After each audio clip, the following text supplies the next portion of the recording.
Hello, bienvenue dans les vidéos de Petite Lilou. Je suis Christelle Cordonnière, je suis ravie de te retrouver, j'espère que tu vas bien. Aujourd'hui, dans cette vidéo, on va parler du fait que ce soit un peu compliqué quand papa et maman se séparent ou quand papa et maman sont divorcés. Alors, c'est un sujet dont j'avais envie de parler avec toi parce que c'est vrai que ça arrive souvent que les parents se séparent ou que les parents divorcent et quelque part, toi, tu n'as rien demandé et tu es obligé de subir les conséquences de ce qui se passe entre papa et maman.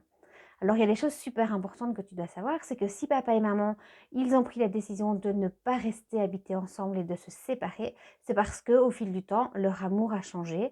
Voilà, il y a peut-être des choses que papa a faites ou des choses que maman a dites, peu importe. Mais en tout cas, il y a un truc qui fait que leur amour s'est transformé et qu'il n'est plus assez fort que pour que papa et maman restent ensemble et forment une famille. C'est un peu comme toi à la récréation, tu as des copains avec qui tu as tes super copines, super copains, et puis après, il s'est passé un truc et voilà, c'est plus tout à fait la même chose entre vous. Et si on t'obligeait à jouer avec eux à la récré, moi, ce serait pas OK. Donc, quoi qu'il en soit, c'est la décision de papa et maman. Alors, il y a 3 messages que je voulais te donner aujourd'hui. Le premier message que je voulais te donner, c'est que les enfants ne sont pas responsables de la séparation de leurs parents. OK? C'est pas parce que tu t'es disputé beaucoup avec tes frères et sœurs, ou que tu n'as pas bien travaillé à l'école, ou que tu as ton monsieur scolaire qui vient souvent t'embêter, que papa et maman se séparent. C'est une décision qui leur appartient. Toi, tu n'as pas le super pouvoir de faire se séparer tes parents. En parlant de super pouvoir, tu n'as pas non plus le super pouvoir de les remettre ensemble. Et ça, je sais que vous êtes nombreux à utiliser toute votre énergie pour essayer de trouver des solutions pour remettre papa et maman ensemble. Tu peux passer ta vie entière à chercher des solutions. Si un jour papa et maman se remettent ensemble, c'est parce qu'ils l'auront décidé. Mais toi, tu n'as pas ce pouvoir-là. C'est comme si papa ou maman avaient le pouvoir de décider avec qui tu étais copain ou copine à l'école. Ben non, c'est toi qui décides. Donc, tu n'as pas le super pouvoir de faire se séparer tes parents. Tu n'as pas le super pouvoir de les remettre ensemble. Et ça, je sais que ça vous fend le cœur en général quand je vous le dis, mais c'est important que vous le sachiez. Vous n'avez pas cette responsabilité-là. Et la troisième chose que j'avais envie de te dire, qui pour moi est super importante, c'est que toi, tu divorces pas de tes parents. Tu n'es pas obligé de choisir entre papa et maman. Toi, tu peux continuer à les aimer tous les deux. Dans ton cœur, il peut continuer à y avoir de la place pour papa, de la place pour maman. Tu as le droit de continuer à aimer papa, même si maman ne l'aime plus. Et tu as le droit de continuer à aimer maman, même si papa ne l'aime plus, ou en tout cas que c'est plus comme avant. Toi, tu divorces pas de tes parents. Tu n'es pas obligé de choisir. Et malheureusement, souvent, moi, je rencontre des parents qui quelque part, oblige les enfants à choisir qui reste chez papa, qui reste chez maman. Et quand tu es chez maman, elle critique papa. Quand tu es chez papa, lui critique maman. Et c'est compliqué à vivre parce que toi, tu les aimes tous les deux.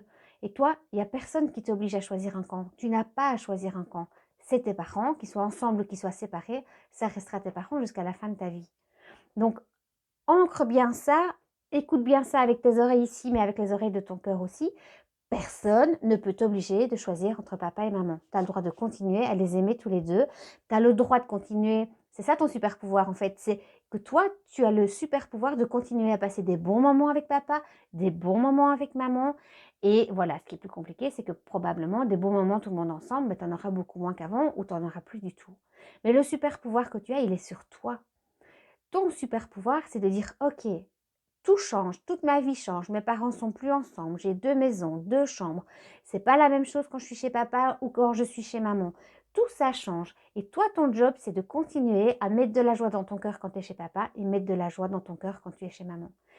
Et si c'est compliqué, si maman toute la journée critique papa ou que papa toute la journée critique maman, tu as le droit de leur dire. C'est pas être méchant, c'est juste dire, moi je vois papa que tu es super fâché sur maman, mais moi je continue de l'aimer maman. Et moi j'ai rien à voir dans vos disputes. Ou tu dis ça à maman, peu importe où ça arrive.